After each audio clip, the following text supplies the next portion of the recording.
Good afternoon, August 9th, 2017. I think we're on Masterclass 10. We're going to work with the natural gas chart a little bit today, possibly do a little bit of Fibonacci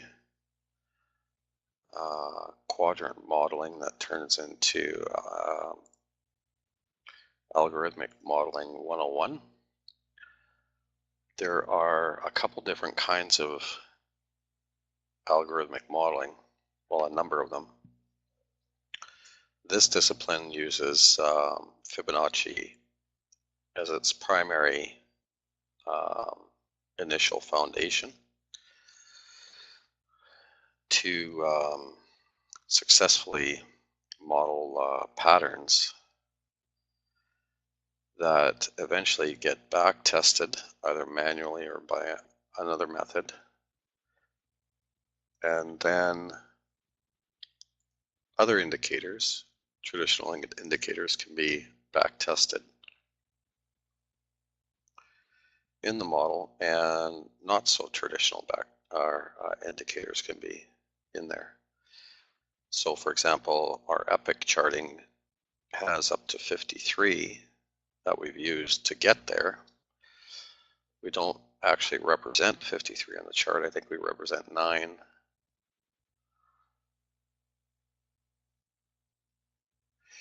And sorry, I'm doing a few different things here. Octopus in the office here today.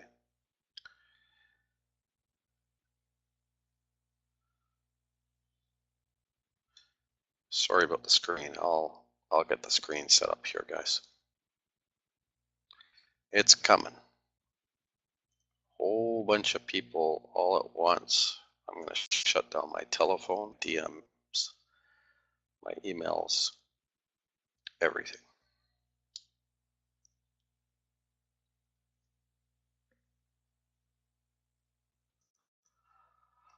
So yeah, sorry, the screen wasn't you, it was me.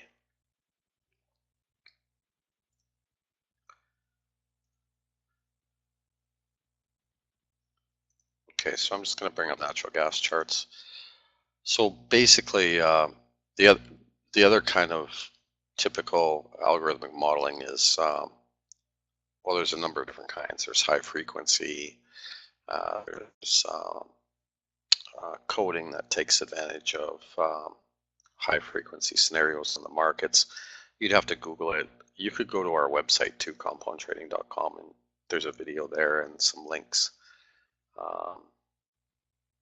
that explain the discipline that we use, which is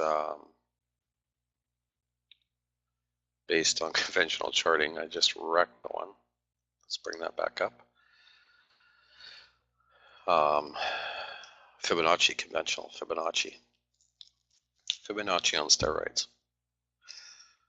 The idea is to model your Fibonacci to find turns in the trade of, say, oil or natural gas or whatnot, and back test those quadrants that you end up with. And if you get something that's fairly reliable, it can significantly help your trade. Now, what actually happens is it then becomes another indicator. So when I trade oil, for example, I'm trading oil on a conventional chart and on our algorithmic model charts. I use both. And now, could I trade oil without it? Without Epoch? Impossible. I could probably retrain myself, but my success rate went way, way up with Epoch. You know, it went from about 60% to well over 90. So basically what you're doing is you're taking standard fib support and resistance areas, and you're testing it against diagonal fib trend lines, and seeing if you can get these quadrants that they automatically by default become quadrants. And you try it on different time frames. So there's an artistic side, because you do have to have some visual idea of what's actually happening when you're looking at it. And then there's the science part, and the science part can get pretty deep because once you start backtesting, you're putting other indicators in and stuff. There's all kinds of scenarios you look at. One is, you know, at the top of the apex, which is this area of a quadrant, does oil or natural gas react differently? Does it come off at the most margin or width of the quadrant? Does it act differently? When it enters and exits the quadrants, does it typically do that at the same area? How does it handle the end of the quadrant? Those kind of things. So if you look at an epic oil chart, you'll see that it's very predictable. But that's after, I think, 6,000 hours. I spent about 8 months in it, about 40 hours a week myself, and then there was other people, of course, that helped with specific tasks. And we ended up with Epic, the oil algorithm. Now, Rosie, the gold one, Rosie, the gold algorithm, is just behind it. And then we have 4 others, and then 32 total that we're working on. But generally speaking, you start with your conventional fibs, your support and resistance on your fibs. And then you go to your fib trend lines. And natural gas, we were never able to model. And for some reason, we started in this class trying to model it when it was one that we had previously had a very difficult time with. But I thought, you know, we may as well fly with it to see, you know, maybe one of the students would figure it out, I thought. I did get some homework on it, which was nice. It's not an easy one to model, but that's the general pretense. And then what happens is once you do get these quads built on, you know, so you try different time frames, right? 1 minute, 3 minute, 5, 15, 30, 60. For example, Rosie, we have trading on 60 minute. We have Epic on 30 minute. Another example of scenarios is that, say with oil, the oil reports at Tuesday at 4:30, 10:30 on Wednesday, and the EIA Wednesday 10:30, and the rig count Friday at 1. Those are built into the model. So you've got your geopolitical or your fundamental and or your conventional charting that can be built into these. So these are not high frequency, these are actually models that we represent 2-dimensionally on a chart, that eventually the idea is to code them. Now Epic's at the point where it can go to coding, and it will be here very soon, this fall into January. Rosie's in behind about 3 months, and then silver is right in behind that, and then our dollar and our S&P. Volatility is a bit of a challenge because you have to model the consciousness of man, and that's definitely a challenge. The other 32, well, we've got Bitcoin coming too. So that's basically a little bit of background. This is the last class. This is the mess I had going in one of the classes anyway. So out of curiosity, I'm going to start by just see, every time I look at natural gas, I see things that make sense, and then I look at other parts and I see things that don't make sense. Like the way that this got going right through here near the apex, that totally makes sense. Like in the modeling that we know. This makes sense right here. And typically what will happen is it'll go in between, like when you have it locked in and you know where the machines are trading, because that's all this is, by the way. So the big algorithmic traders, big hedge funds and the big private funds, and there's some big ones now. There's definitely a wealth transfer happening that most people don't know about, or it's not talked about. They're data scientists and they're developers that code. Some of them have literally many hundreds of them working on these models, and what they do is that's exactly what they're doing, is they're finding predictable, logical patterns in trade through these models.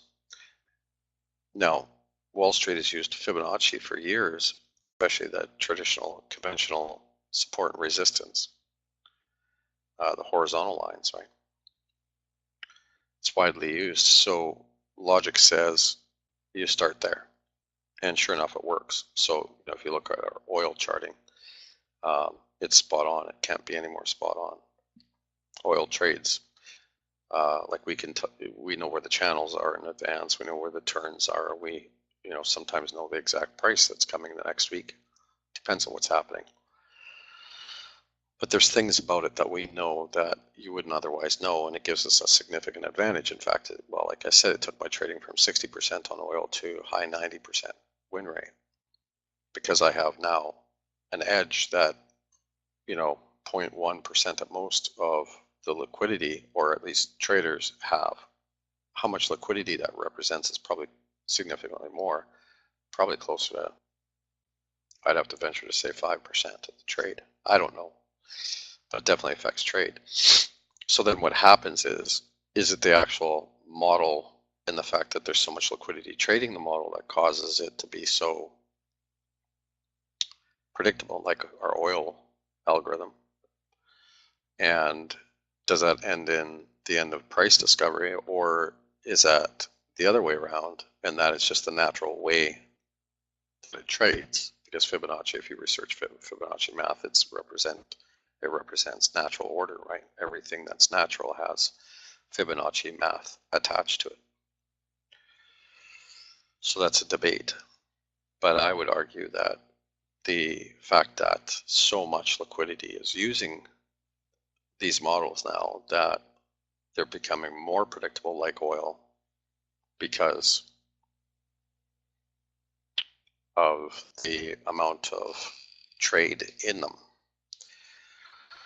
So that could explain why natural gas is so unpredictable so far, because the big funds, and I have to tell you, a lot of it now is private.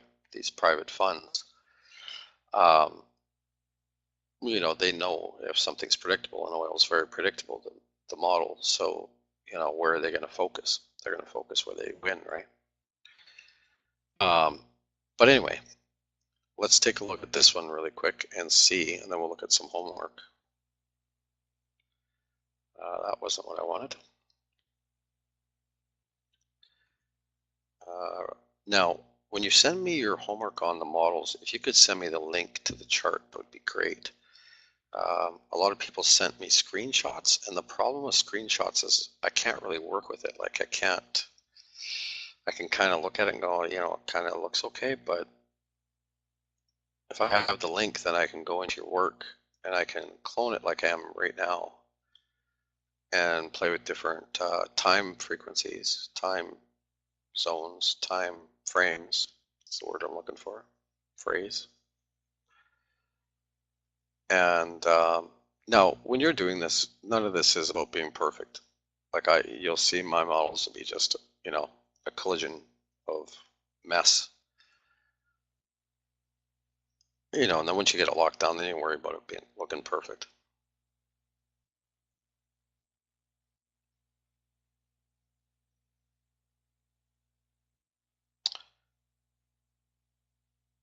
See, I like this, like the way that this traded up against that trend line, came down.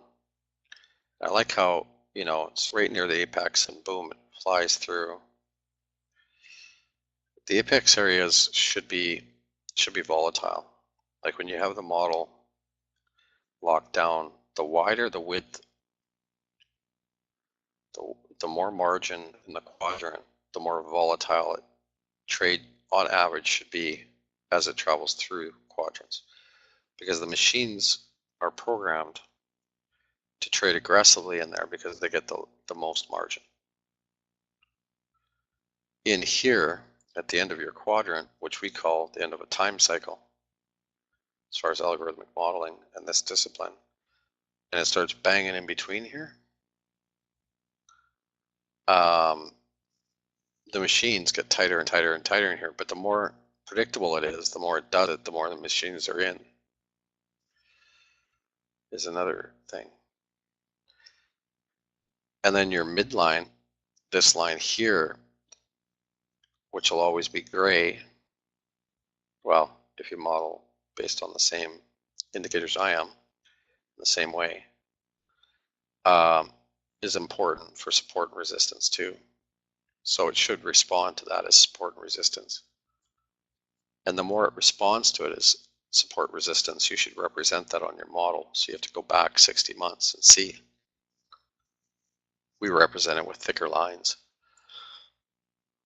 Your horizontal support and resistance then don't become as important but on the fibs, but they're important, but not as important as things like your apex, the sides of your quads, right? So when the time cycles end, your apex, where the main margin or width is, your inverse apex down in here, and your midline, those become important. And if there's a pattern of where price enters and exits the quads, once you know those things, then you have indicators that very few have, right? You know what the machines have. And so you're looking for your model to reflect those things. If you don't see those things, like at the end of these time cycles, it banging up in between here, or this midline being respected, or volatility at the middle, at the inverse and apex area. If the machines aren't chasing this right here as a target, that's a concern. Now it depends, because with oil, for example, the targets are dependent on the oil reports too. But all of this and back testing it and then working with other indicators and other geopolitical events and fundamentals that are regular that you can build into the model, all of that is modeling, right? Then you get to black box, and black box modeling is a totally different scenario in that the definition of black box is you know that it works, but you can't explain why. That, you know, that hopefully we get to before we're done. So, you know, I just put that there, I cloned it over there, and it doesn't, I mean, it doesn't really help me much because natural gas hasn't got very far since. This is a, you know, this is a very wide time frame that we're working with on this one. So I like, you know, so these should be support and resistance, the outside walls of the quadrants. And then you can also take the quadrants and you can break them down. You should be able to draw a line right through the middle, both ways, and you should be able to see representation of, you know, trade activity in those areas. So basically you end up with triangles. Now if you look at the epic chart, you'll notice that it's a little more complicated than that, but the general idea is there, right? And that's all you need for now. You just need the general idea, because you just want to know generally, is this responding to, generally speaking, the nature of the way these work or not? And if not, you go on to the next, right? So you should see volatility on average, right, on whole, here at this line. You should see this line act as support and resistance. Same with this line. And so you should see a wide width, and you should see it come in and trade in here. Now that's basically what you have here until it leaves here, but it comes back in. And this is what we found the challenge was with natural gas, is it would have these wild swings out and then back in. Like oil, like on my most recent oil trade, the reason why I got in kind of in trouble was there was a head fake, like it bounced out. But when that happens, it happens quick with oil, and then it respects it and comes back in really fast. So there's no reason to lose that. Well, I was just stubborn and held again, because you should just be able to cut and take your few cent loss, right?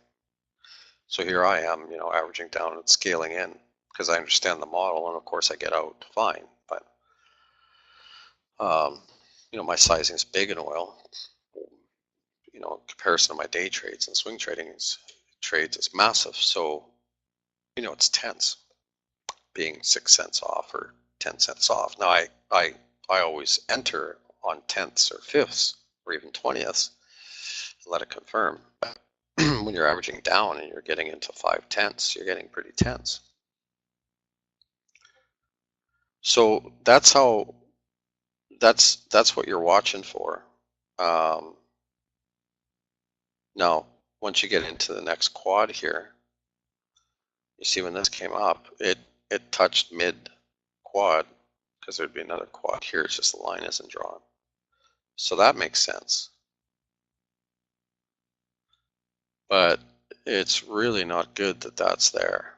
Like, that makes it tough to trade. It doesn't make it tough to trade your horizontal fibs, but you can do that with any. That's just standard fib work. And then I'd also, like, instead of just using this quad, I'd moved it over a little bit right here, because I found that some of them were popping out, right? So I thought maybe my model was a little bit off. Here, this is the quad that I thought, well, maybe. So then I redrew the quad here. So really there's two here. There's this one, and then there's this one.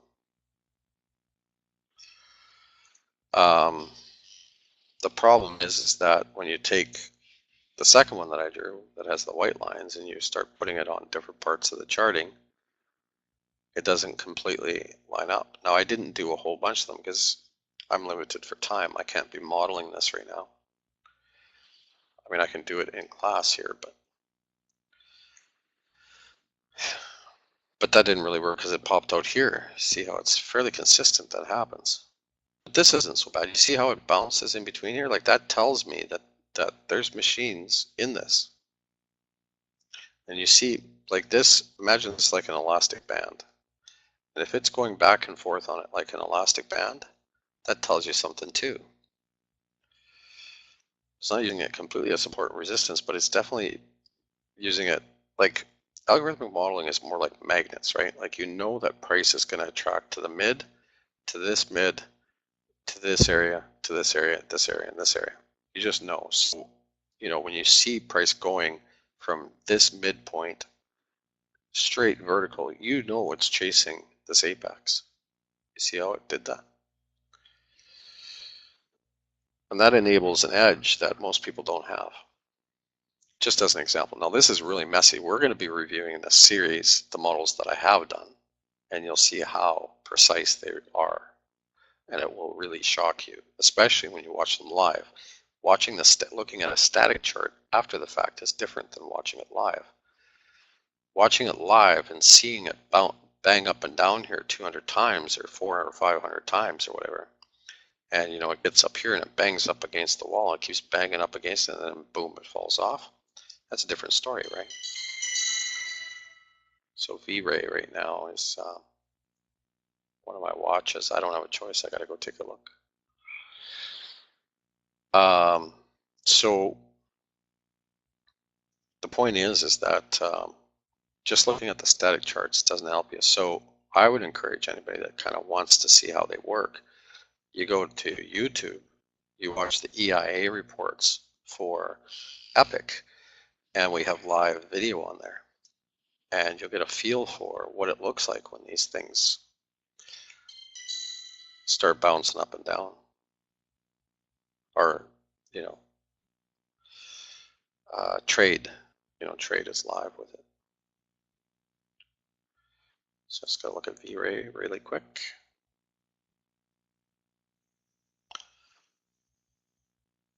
Our gold traders today with the model, man, are they rocking? They're having a blast with Rosie. So once you start trading with one of the models, you can't get away from it, because the whole idea is, like, when you go to trade, you're trading against the world's best, of course, right? It's different than a casino. A casino, you're playing against the house for the most part, normally and typically. In this scenario, you're trading against the world's best. Well, if you have an indicator that, the world's best have, but the others don't have it, it's a significant advantage against your opponents, which are made up of, people in the marketplace. So here's some homework right here, and I would strongly encourage, I won't say whose this is right now. I'll let them step forward on it, and they might want to, put it into Discord, for example, the link. This is a pretty good model. Like, for natural gas, it's very difficult to model.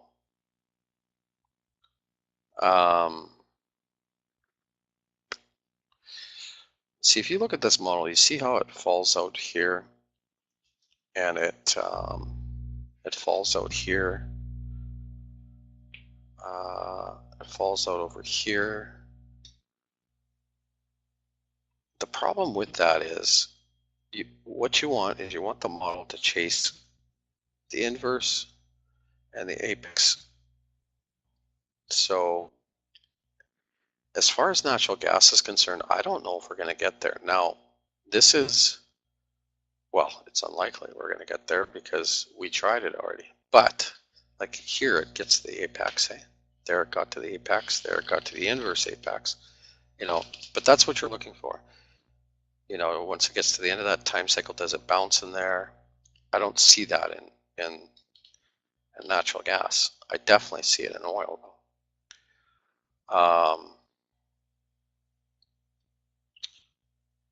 I can't show you a lot of oil right now because I don't have it loaded, and it would take too long. But here's our oil chart, and oil's messy right now. But this right here, I'll just tell you what you're looking at. This here and this here represent, and all these diagonal lines are critical for the model. But you can see, once it gets down, it falls. Here's the head fake. See, I took this long because it was up over a fib. It was up over here into the next quad. So it was into the next quad. It was up over this fib, and it should, by the model, trade in here and up. Okay. It didn't. It fell out on me, which is very unusual. But sometimes you'll have that head fake. Now, was it the machines that took it up there? No, it's the humans. So the machines will take it to this line here and wait for the humans. So the humans got it up there, and then what happened was, for whatever reason, they just stopped trading it, and boom, it fell out. But typically, that's not going to happen. So then it falls, and I mean, that's it. You see, the machines here just start selling it off. Then this decision comes, and you'd have to watch it trade live, and then, so it almost gets to this line. See how it goes back up to this line, bounces in between here, and if you were watching it, you'd see this, right? And it bounces in between all these lines. So here's some width area here, and sure enough, it gets width. And quad comes down here, fails the quad a little bit right in the apex of the one lower. So it's kind of like the head fake up here, and then gets back in here and boom. And you know, when you're watching this live and you see it bounce in here and then all of a sudden it gets grip here and then boom, it ends up here fast. You know, it tests here, tests here, tests here, and bang. And it comes up here, and this is where it is right now. But this is the bottom of the quad. And it's working its way up to these resistance areas, you know, through the resistance areas. And it should bounce in between here. And then boom up in here or boom down in here. But you have to watch it for a while to understand how it works, like the nature of it. But conventional charting doesn't give you this. Now, when it's really predictable, and there's targets, and we know it, seriously, and I'm not exaggerating, we know what the price of oil is going to be Tuesday at 4:30, Wednesday at 10:30, and Friday at 1 o'clock. But it hasn't been that way for 4 months or 5 months, whatever it's been. Oil's been sideways, so it's, you know, that part of it's a little. But if you look back in Epix reports prior to that, 92.1% of the time we knew the exact week on the, you know, for the following day at days at specific times. So I would encourage whoever's homework this is to share it with the group. You might want to share it right in, pardon me, right in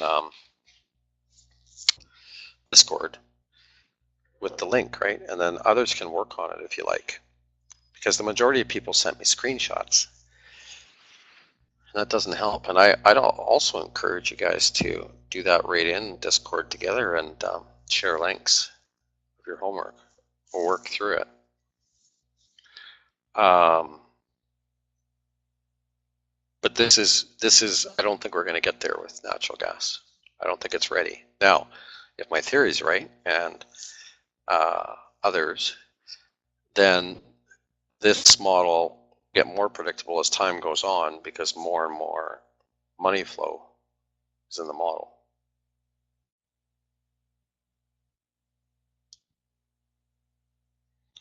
If that makes sense. So, sorry, I was just watching the markets a little bit there.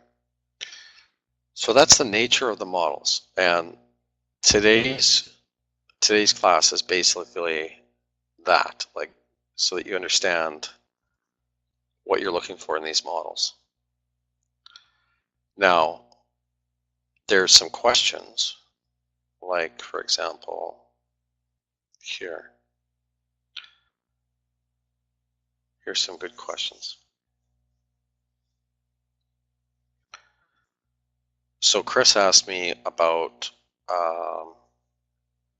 where we started talking about the models in the master classes, which video, and I can't answer that question without watching the videos. So you'd have to watch them through. And if you guys don't have certain videos or whatever, just ask Sartash.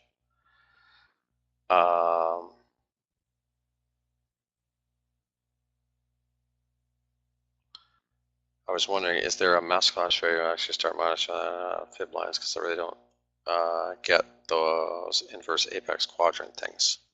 In particular, as you always say, you have to play around with your fibs and with your times to see what is working to get some questions where I fail. Is it working on all stocks and it's just a matter of finding where it works out, or do I first have to go deep back, look for symmetry, because this is your first step? Yeah, so you take any chart and the more liquidity, the more volume, and the more people that trade it, the more opportunity that there is for there to be consistent modeling.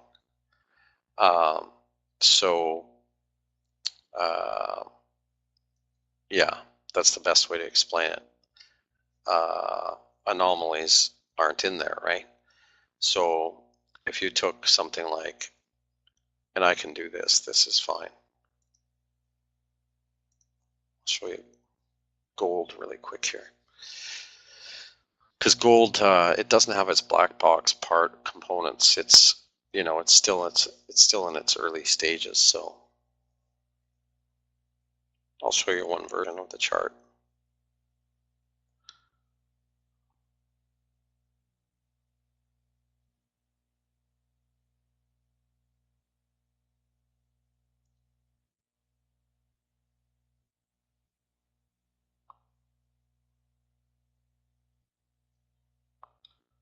And I'll end up showing you EPS2 and explaining it. It's just today is not the day for it. I wanted to get the basics so you guys could really fill in your homework on natural gas, so we could put it to bed or work with it, one of the two. Because there's you know, the homework was great, but I didn't get the opportunity to have a lot of links from people. So I can just tell you generally, I'm impressed at all the work people did, but I didn't get the links. So that's okay, because the same thing's getting accomplished here anyway. I wanted to explain the nature of these charts and what you're looking for. And if you didn't quite hear what I said about what you're looking for in each quadrant, just go back into the video. There's very specific things you're looking for. And then of course you go back to Sesame Street. Is it happening, you know, is that whatever it is specifically that you're looking for happening in you know, historically. Now this is interesting because sometimes we're getting these targets hit too in gold. It's happening quite often now. But here's, you know, here's an example. So this is, see this target here, how it hit, and then price came right around it. The size of these targets isn't a coincidence, by the way, that's math. But anyway, price on this model, yeah, so the price gets up into the apex. So the apex is the top. It works its way through the top. It ends up, see that gray line? So it ends up failing at resistance, and then boom. So we knew to look for, you know, in this area, because this is where the most width is, for the width, and sure enough it came, and our traders did well. And comes right down, lands on support, works its way through these fibs here, tests the quad wall, gets up, tests the midline that I told you about, tests the quad wall, tests the midline for some time, gets out of the quad, boom, right? And it's right near the inverse apex, right? The largest width. Now, when you're looking at this quadrant here, be careful, because you actually want to be looking at here. This line you see here, this is a wider time frame. So it's a larger quadrant, because these quadrants end up on different time frames. But anyway, so if you follow the trade, this is depending on which quadrant you're looking at. If you're looking at the one up here, this is the inverse apex, the bottom of the apex. So there's my buy trigger on XIV. So this is the bottom of the apex, or the top of, you know, the apex, the top of the quadrant.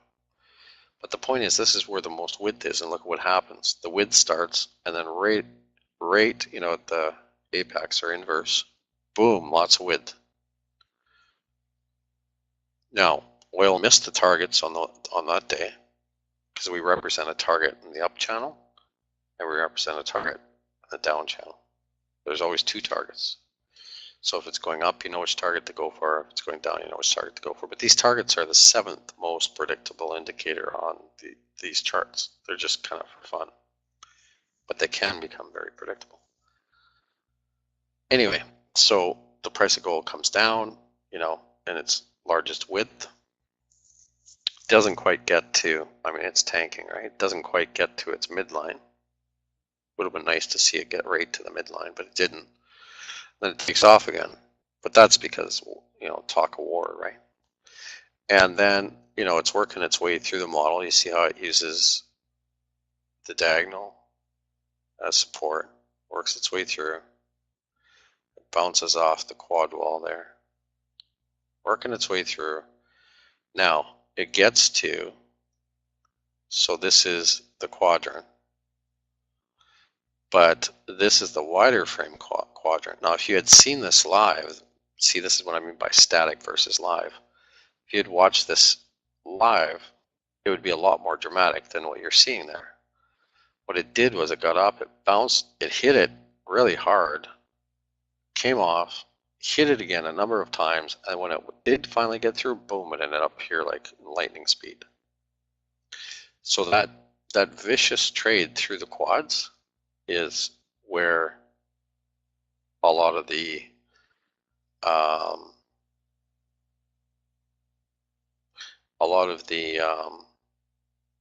money's made for algorithmic model traders.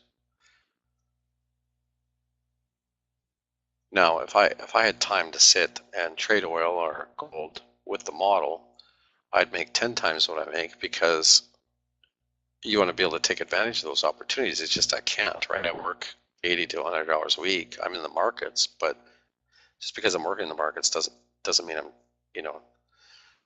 doing other things. So when I'm trading, I get a flash, I look at a chart quick, I got to make a second decision, then I'm back to work. Now imagine if I can trade at 100% every 3 months without really trading. You think through that, right? But that's anyway. And you see how the price got right up to the edge of this target here? This is live chart. And it backed off. That's not coincidence.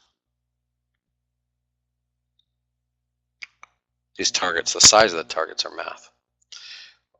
Okay, so you're looking for certain things. You can go to that video and see, but you're looking for certain things to happen. You're looking for the apex, price chasing the apex. You're looking for the major width in the middle here. You're looking for your middle line here to be support resistance. And you're looking for your quad walls to be support and resistance. What happened here is so classic. It gets up, and as it goes through, boom,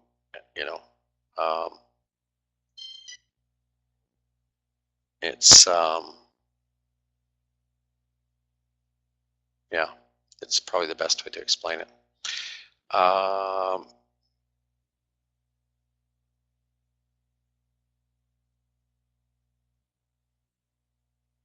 Okay, so yeah, he's asking whether or not you draw your, so you have to go back to the previous videos, because I'm going to draw the lines today, because we've already done it for this chart. Now I'll do it again soon. I gotta shut that alarm off here. On the next model we start, I'll draw the lines again on that model. But yeah, when you set up a standard fib lines, well, you guys know how to do that. You go from high to lows, right? And you end up with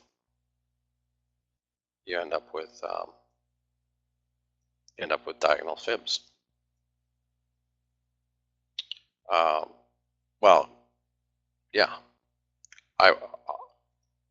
I'll help that question on a personal basis if that's required, but there's video, like the video's there showing me doing it. If I then found a fib which respects the charts and I clone it, is the inverse apex always where the two fib lines? Inverse apex is just the bottom of the quadrant. That's all that is. Yeah. So those are good questions. The bottom line is that these just come from running your highs and lows. So you take let's just do it real quick. Your highs there, your lows wherever, and there's a diagonal line. Now that diagonal line, you want it to be on a trend line of some sort, right?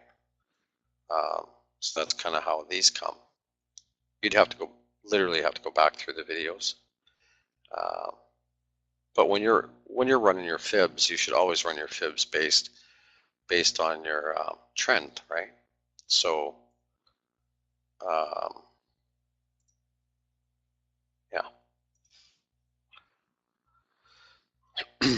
Let's just take any trade here.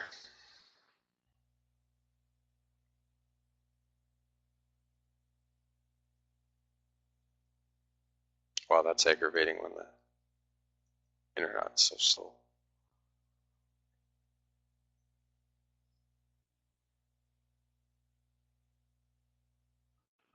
Really aggravating.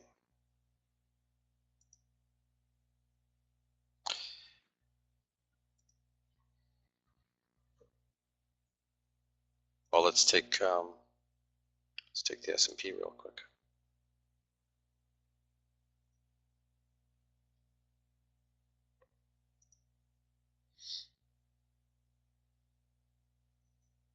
The model for S&P that we're working on has 5 different time frames that we have quads on. It's kooky modeling the S&P because it's a managed market. So you literally have plunge protection team staff sitting there on 5 different time cycles and the models in front of them. Okay, hit it. So it's very complicated to model this. But anyway. And then the question is like, why do you even want this? Well, it just becomes another indicator. Just that you got to work for it because there's nothing automated that does it for you yet. Eventually, that'll come.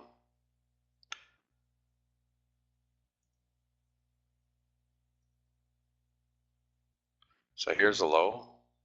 Here's a high. Try and get the trend line in there. Like you could move that over here. Here's your low. There's your high. But try and get the trend in there. What do I mean by the trend? Right here. Because that's going to represent your quad in the future tense, right? So anyway, yeah, without burning everybody's time, for the sake of doing this, just go back in the video. Oh, good Lord. I'll tell you, TradingView, the one thing that's got me upset is they have this automated, I don't know, they probably call it intelligent way of doing things now. Oh, the way that the line's set up. Come on, you can do it. There you go. So anyway, yeah, like that. So there's one. You see how the trend line, And then the question is, where does the next one go? Well, then, and you'll see it in the video. Because I did it a few times in these video series already.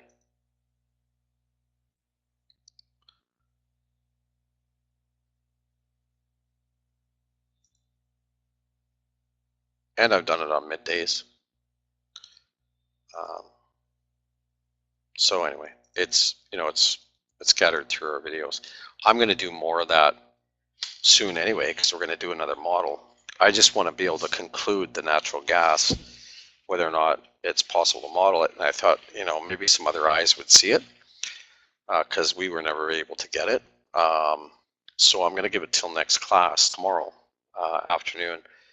If we don't have any models come through that, that follow the rules of how a trade has to look,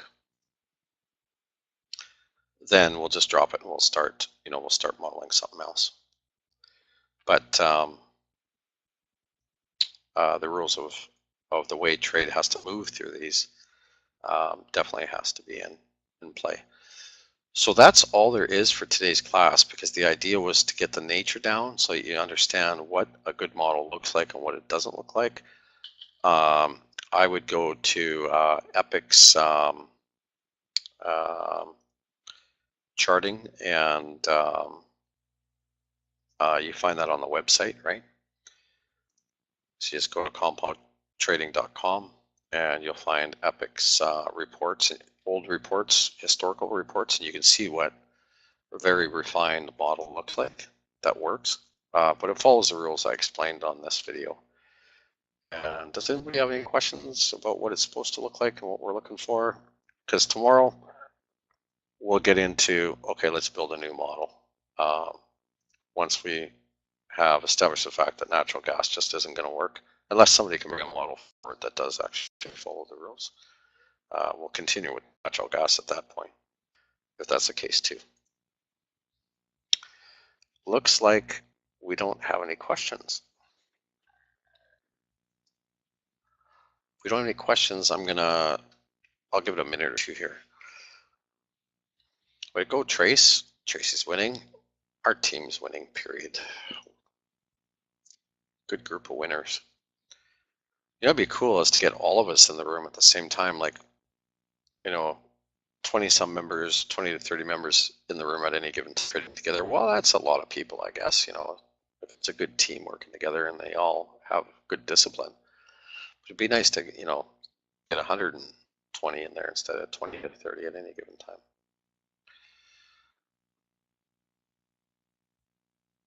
Gert, when would you add to gold based on the model? I can't tell you that. I wish I could. I don't know the answer.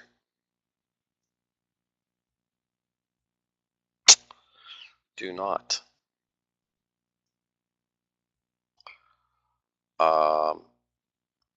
Because I'm not long in it, first of all. And I don't know where the person's long.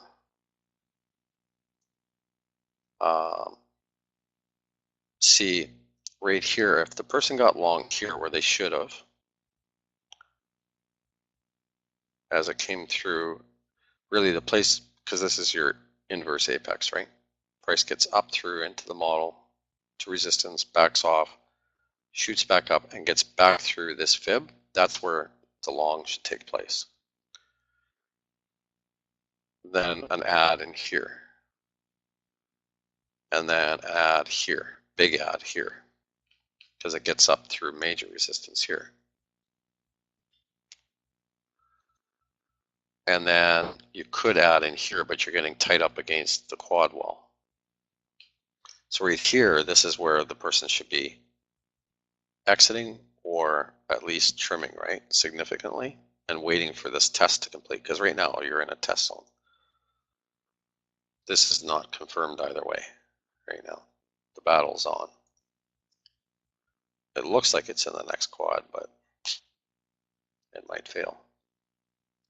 See if we zoom in. Look at how precise that was there. So it gets up through the quad. If you would have seen that live, get up through the quad and boom, hit that real fast, come off. And now it's fighting between a fib line, horizontal fib line, and the quad wall. So now it's stuck in this triangle right here. See that? If it gets up in here and firms up and gets up into the next one, then you're back into a long. But the problem is that it's entered the quad in a really, really inconvenient place, because your top of your quad's here, your bottom's here. So you're basically mid quad. It doesn't help you. Right? Like if you're adding all the way through, fine, different story. But if somebody's just entering a trade, you want to enter. This is an example of how, and that wasn't the intent of the class today, is to teach you how to trade these quads. But I don't mind explaining it real quick, right? But there's going to be specific classes on exactly how to trade this. But if you were long here, you'd be okay trimming and then kind of starting to add now again, as it firms up. But ideally you want to exit, through the inverse apex and enter through the either the apex or inverse apex, right? Ideally, because when you enter or exit here, like a new trade, you're you're exposed to the north and the south, right? Because your top of your quad's up here and your bottom of your quad's here. So the whole idea is to try and get your entries and exits that in this zone. And that's why you see with the computers it gets so volatile. But geopolitical events, etc., can mess with the model, right? And that's why you got to back 60 months. I still have yet to see a student, and that's fine. I mean, that's up to you guys, right? I'll take you as far as you want to go.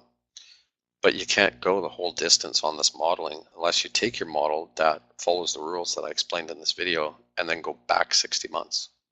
And you got to go back 60 months, not just on that time frame. At least your main time frames, which are 30, 60 minute, at least those two time frames, and if not more time frames. Because if it doesn't trade consistently in those time frames back, your model doesn't work. And you got to be able to take the anomalies out. So you got to be able to look at your whole model 60 months long and say on whole, sure, this time period didn't look good, but on whole, does it look good? 9 out of 10 quadrants, do they look good? Yes, or 8 out of 10 or whatever. And then you have an idea how predictable your model is.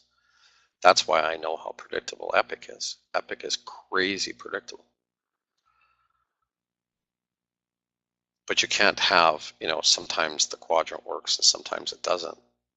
As long as if your quadrant works 80% of the time, great.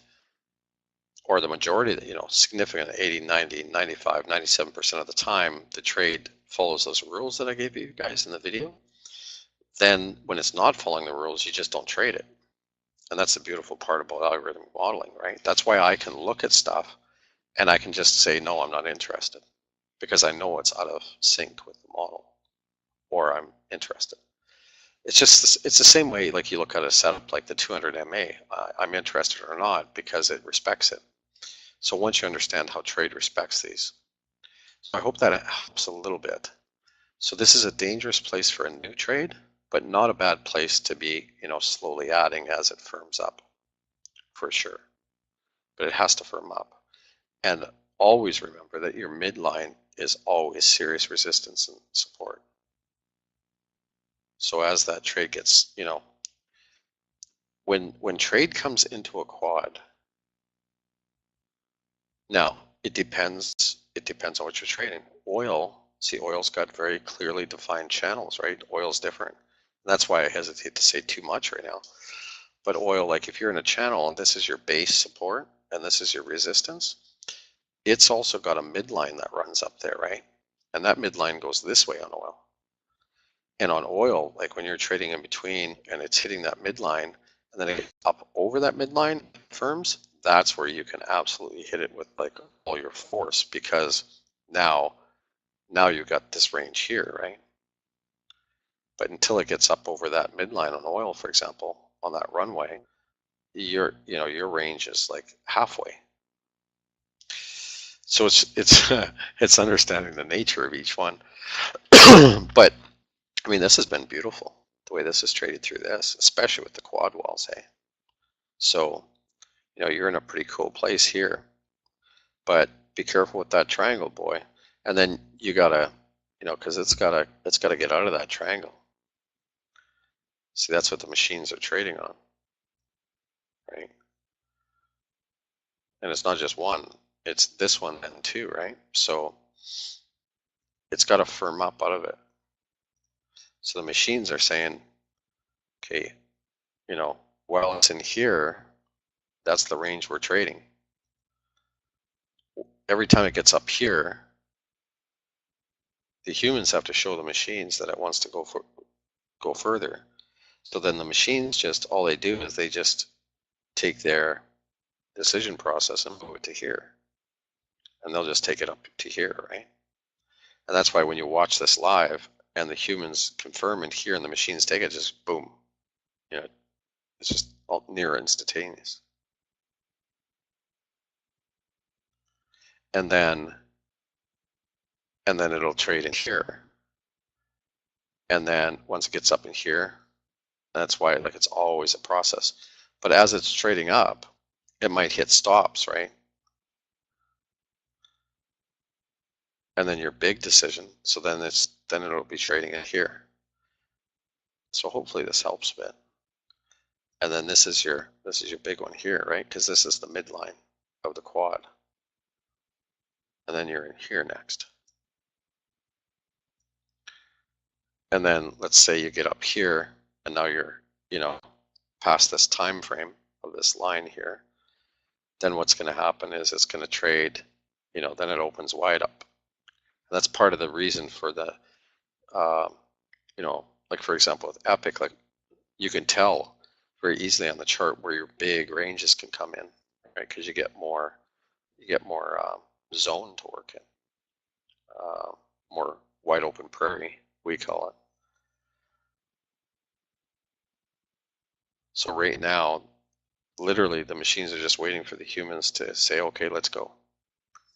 And then they'll take it up. The machines will take it up to here. Okay, let's go up here. Okay, let's go up to here. Okay, let's go up to here. And that's how it works. But when it gets really predictable, that's why I just got to say it really quick. Like if you look at an oil chart, like you back off an oil chart and you look at it, on an oil chart that's say 3 years old, you'll see how oil will trend for many days or weeks up and then many days or weeks down. Well, talk about being able to lock in the model. Like you just don't lose because it's trading inside of that channel, but in a certain way in the channel, hitting the targets all the way for the right days at the right time. Very specific price at a very specific time every week, Tuesday 4:30, Wednesday at 10:30, and Friday at 1 o'clock. Every one of the targets hit precisely. And you know where it's going to bounce in between as it's bouncing through the channel. And you know where the channel is in advance. So things get so predictable. But it takes time to get to know how to trade it and to build the model and stuff. But yeah, if anybody does take the time on natural gas, to work the model back, great. I'll keep building it with you. But for right now, because I didn't get it, I didn't get the links, so I can't do much with it, right? And without the rules being adhered to, I can't do much with it. The model has to follow the rules. So hopefully that helps you guys. The intention of the class was so that you understand basically how trade has to run through the quads, so you know what a good model looks like, and then you can go into the natural gas model if you have time or you'd like to, and see if you can get it modeled. But this is really a good example up in here. Now it didn't quite follow it precisely, but it's a good example. This is a good example in here. Good enough, and I explained it on the natural gas chart, and you can go into Epic's charting, and see. Epic's charting is much more refined and specific to oil, but I think you get the idea. It really doesn't matter what the nature of it is at the end of the day, as long as that same nature reproduces throughout the model. That's the whole idea. So that somebody can actually sit down and write code that makes sense. It's a model, right? If you don't understand what I've said in this video, go back, rewatch it, and if it still doesn't make sense, that's okay, because it will make sense over the next number of sessions, especially as we start trading the models more. But yeah, so there you go. Where's the next quad on this one? Right here, right? Yeah. So if it firms up, you're going to be looking for volatility. Well, your resistance here at 1280.35, and then volatility on the 11th, early in the morning. So today's the 9th, so tomorrow night to, so it'll be Thursday night to Friday morning, if it stays in here. Cool. Hope that helps, guys and gals. yeah, that's today's session. And if you don't have any other questions, I'm going to hit the road and see you in the morning. Cool, cool. Okay, have a great night. And yeah, tomorrow we'll get back into natural gas. If I don't get any really good models, that's okay. We'll go into a really simple, constructive modeling scenario and start building one out so everybody understands how they work. And by the way, while we're ending the video, you see what's going on there. So if you do this, this is why I was like right away when you asked about, where I would go long, my voice was immediately a warning voice. See what's happening there? It failed up in here. You gotta be really careful when they pop through the top of these. You gotta let them test, then get over the next test. That's where I always hit them, over the second test, not just at the wall. The walls are very complicated because the machines won't really kick in until after you get up over the second test or down below the second test.